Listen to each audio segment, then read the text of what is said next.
Hey guys, welcome back to a brand new Ninjago video here on the channel. My name is TannerFishies. In today's video, we have ourselves another round of my Ninjago Hot Take series. This is just the series of videos where we discuss some controversial Ninjago opinions from you guys, the audience. And this time we are specifically covering Ninjago Dragons Rising hot takes. Since it's been over a month since Dragons Rising has started, I figured this could be a pretty good opportunity to discuss some spicy opinions regarding the recent installment of Ninjago. As per usual, I put up a community tab post asking you guys to submit your Ninjago Dragons Rising hot takes, and we had over 1,000 responses to this post. I went through every single response and chose a few to discuss for today's upload. Really quick for a disclaimer, please do not harass anyone whose name is featured in today's video. These opinions are supposed to be rather spicy and or controversial. That's what a hot take is. I don't expect everybody to agree with these. In fact, I bet most of you will not. But that's what makes hot takes so much fun. So without further ado,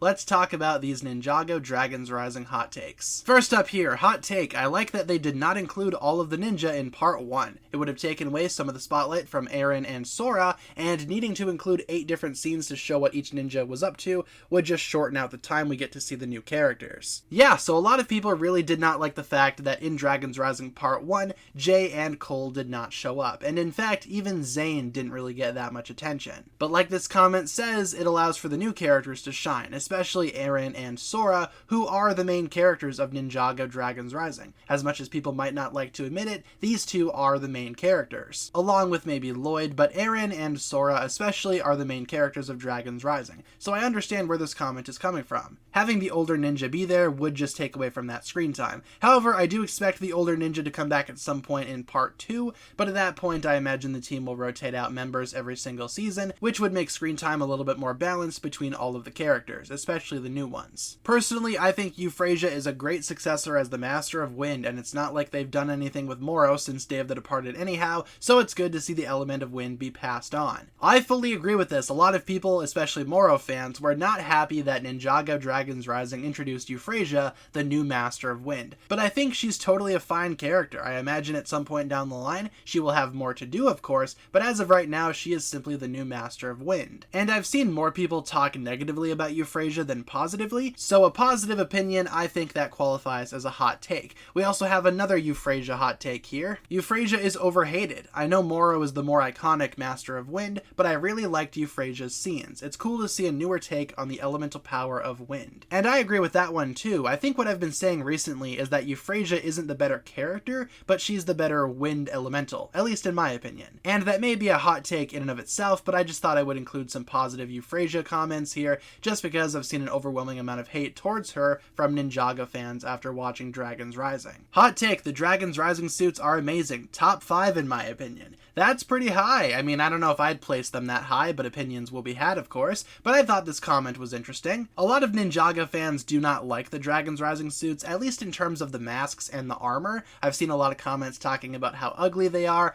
how horrific they look, but not only did this comment say they are amazing, they said that they are also in the top 5, which, like I said, I don't know if I'd personally rank them that high, but to each their own. Here's a good one. Using Legacy Lloyd in the episode 9 flashback was a good choice. He is very well designed and makes the newer fan base less confused, also successfully promoting the sets. And yeah, I think they definitely ticked a lot of boxes when making that decision. I think a lot of people were upset about the flashback scene for a couple of reasons. For one, the young Lloyd design here looks nothing like how Lloyd actually looked during this time period, and 2, Jillian Michaels did not come back to voice young Lloyd. And say what you will about the decision to not bring back Jillian Michaels, I feel like the Legacy Lloyd design, while we may not like it, it does make sense. And like this comment says, it makes the newer fanbase less confused. That's true, because this Lloyd looks like a younger version of the Lloyd that we know, and also they successfully promote the sets, because this is the only young Lloyd that is available on the market right now, in the Ninjago City Garden set. So from a business perspective, it's very obvious why LEGO and Ninjago made this decision, and it's interesting to see the reactions to this scene and this decision. Hot take, the merge was not good for Ninjago since it takes away from the mystery of the other realms and they are also too accessible now. That's an interesting take. A lot of people have been praising the merge, especially because it opens up the world and actually provides new experiences and new opportunities for new stories. I think the merge was necessary because by the time of Ninjago crystallized, Ninjago itself could only offer so much. Expanding the world into the other realms not only helps Ninjago grow, but like I said, it also opens up a lot of new opportunities. But I understand where this comment is coming from. The mystery of the other realms was always super intriguing, but at this point in time, a lot of the realms have been kept in the dark for, in my opinion, way too long. Hot take, Ryu is so boring. He is only there to be the cute, marketable baby character. Sora doesn't even need Ryu because she can just train to use her powers without him. I thought this comment had an interesting perspective because, yeah, Ryu on the surface could very much seem like the baby Yoda, baby Groot type of thing. You know, the small baby character that companies constantly push to promote their products. Look at how cute it is. Buy product. Do not ask question. But Ryu, I don't know, Ryu has something else going on. Ryu actually feels like some type of character. Sure, he's cute, sure, he's baby dragon boy through and through, but I can totally see, though, from the surface, Ryu just being the marketable, cute character. By the way, if they made a Ryu plushie, I would be one of the first to buy it, guaranteed. I'm part of the problem, I know. Hot take, Kai's writing is the worst it has been. He used to show character growth and maturity despite his hot-headed nature. Now in Dragon's Rising, he has been reduced to a cocky airhead that is usually seen as an idiot. I thought this was interesting because a lot of Kai fans have been kind of singing the praises of Kai in Dragon's Rising, and from what we've seen from various behind-the-scenes aspects of Ninjago Dragon's Rising, it seems like Kai's character will be growing at some point in the future. So Kai fans, don't worry, Kai will definitely have something going on in the future, but like I said, a lot of Ninjago fans have been really praising Dragon's Rising for bringing Kai back up to the spotlight. So a hot take would be the opposite of that, someone who's still not happy with Kai, and it makes me kind of wonder, what could the Ninjago series do to make every Kai fan happy? What do Kai fans necessarily need? Here we have another one about the merge. The merge is a terrible plot decision for Ninjago because it's a quick and easy excuse for the writers to wipe the slate clean and get rid of past characters without needing to explain anything. I can totally see Ninjago fans having this perspective because the merge does kind of seem like it's wiping the slate clean. What with literally changing the entire world and, like this comment says, getting rid of past characters. But those past characters aren't necessarily gone, they are out there somewhere. The world is massive, and older Ninjago characters like Garmadon, Skylar, Pixel, they could literally be anywhere. But I think that only adds to the mystery and the excitement of Ninjago Dragon's Rising. Where are these characters? Will we ever see them again? I think those are questions that are totally worth asking. So I personally find it intriguing, but like I said, I can see where this comment is coming from, even though I'm not necessarily agreeing with it. Hot take, Dragon's Rising probably has the worst Ninjago villains of all time. Raptor is more annoying than Jay, Ras has a plan but we don't know what it is, and Empress Beatrix is barely in the show and just has the overused I want to conquer the world plan. They better fix them in part 2. And yeah, don't worry, in part 2 we will definitely see more Imperium and dive deeper into characters like Empress Beatrix especially. I'm not sure if Dragon's Rising has the worst villains ever, but I'm also not a huge fan of Raptor. In terms of Ras and his plan,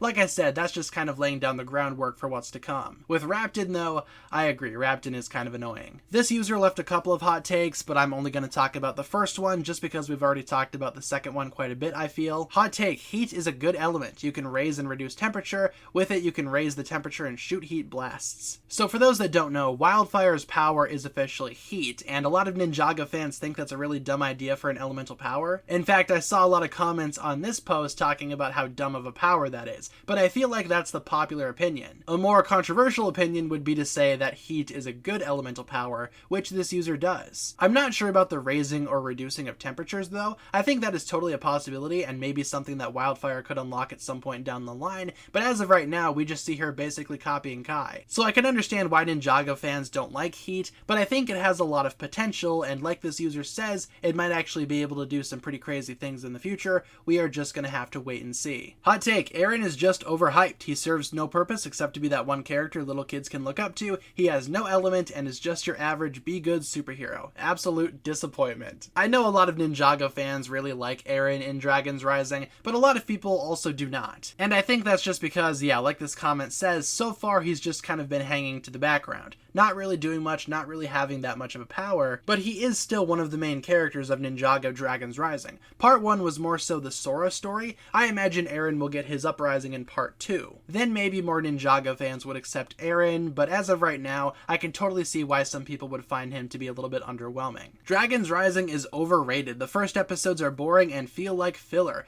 Eren is mid, Euphrasia is mid, Beatrix is mid, everybody's mid. No, I'm just kidding. Kai was just a J ripoff. Lloyd is not prepared to be a sensei. Wildfire carried part 1. Wildfire did carry part 1, but that's not the point. Dragon's Rising being overrated. I've seen a lot of people sing the praises of Dragon's Rising, so saying that it's overrated, that is certainly a controversial opinion. I'm not sure if the first episodes feel like filler, though. I feel like the filler word is thrown around a little bit too often. I'm guilty of that as well. But so far, I've been really enjoying Dragon's Rising, so I can't really say I agree with this comment, but like I said, Dragon's Rising is definitely not going to be for everybody, especially if everybody is just mid or something. Here's an interesting one. Now, like I said, these are supposed to be controversial opinions. Keep that in mind. These are supposed to be spicy and controversial. Hot take, I bet that in the new episodes of Dragon's Rising Part 2, Wildfire and Kai are going to be a couple. Seeing as Skylar isn't with Kai anymore, it would be hilarious to see this in the next part of Dragon's Rising. Love your vids. Well, thank you very much for the kind words. In terms of Wildfire and Kai being a couple, if anything, I see Kai as more or less a mentor to Wildfire. Pretty sure that Wildfire is like significantly younger than Kai as well, but I can't say for sure. I mean, Ninjago characters don't have set ages, but